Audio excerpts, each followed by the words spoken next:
સુરતના લિંબાયત વિસ્તારમાં જૂના ઝઘડાની અદાવતમાં યુવાન પર ચપ્પુ વડે હુમલો કરી ઘાતકી હત્યા કરનાર હત્યારાઓને લિંબાયત પોલીસે ઝડપી પાડ્યા હતા। સુરતના લિંબાયત વિસ્તારમાં જૂના ઝઘડાની અદાવતમાં યુવાન ઉપર ચપ્પુ વડે હુમલો કરી ઘાતકી હત્યા કરનારા હત્યારાઓને લિંબાયત પોલીસે ઝડપી પાડ્યા હતા। સુરતના લિંબાયત વિસ્તારમાં રાત્રિના સમયે ડિંડોલી ખાતે રહેતા જયેશ પટેલની ચપ્પુના ઘા ઝીંકી ઘાતકી હત્યા કરાઈ હતી।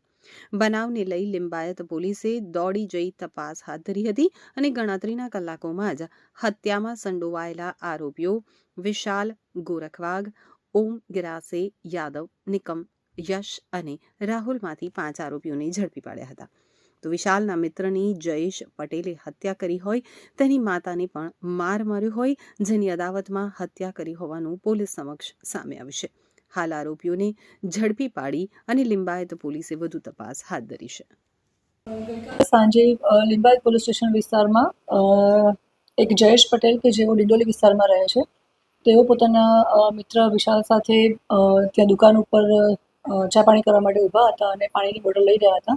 એ અરસામાં જે આરોપી છે વિશાલ ગોરખ, ઓમ ગિરાસે, વેદાંત નિકમ, ગૌરવ જાદવ, યશ ઉર્ફે ઈશુ અને રાહુલ ખેરનાર કે જેઓ ત્યાંથી પસાર થઈ રહ્યા હતા અને આ જયેશ પટેલ છે એ અગાઉ મર્ડરના ગુનામાં આરોપી રહી ચૂક્યા છે।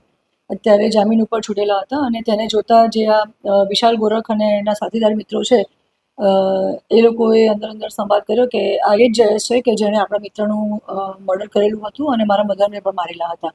એ વખતે ત્યાં ઊભા રહી અને બોલાચાલી થતાં આ ઉગ્ર બોલાચાલી થઈ અને જ્યારે ઉગ્ર બોલાચાલીમાં વિશાલ ગોરખ જે છે એણે પોતાની પાસે રહેલું ચપ્પુ આજે મરણ જનાર જયેશ પટેલને મારી દેતા છાતીના ભાગે ઈજા થઈ હતી। હોસ્પિટલમાં એડમિટ કર્યા હતા અને સારવાર દરમિયાન એનું મૃત્યુ થયેલ હતું। જે સંદર્ભે લિંબાયત પોલીસ સ્ટેશનમાં મર્ડરનો ગુનો દાખલ થયેલું છે અને અમારી 5 આરોપીઓને અમે એરેસ્ટ કરેલા છે।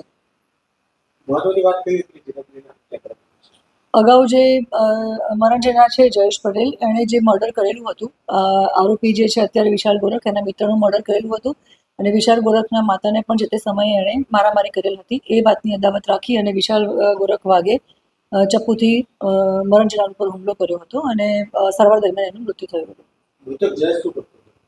મૃતક જયેશ એ નાની મોટી છુડક મજૂરી અને જોબ પણ કરતો હતો।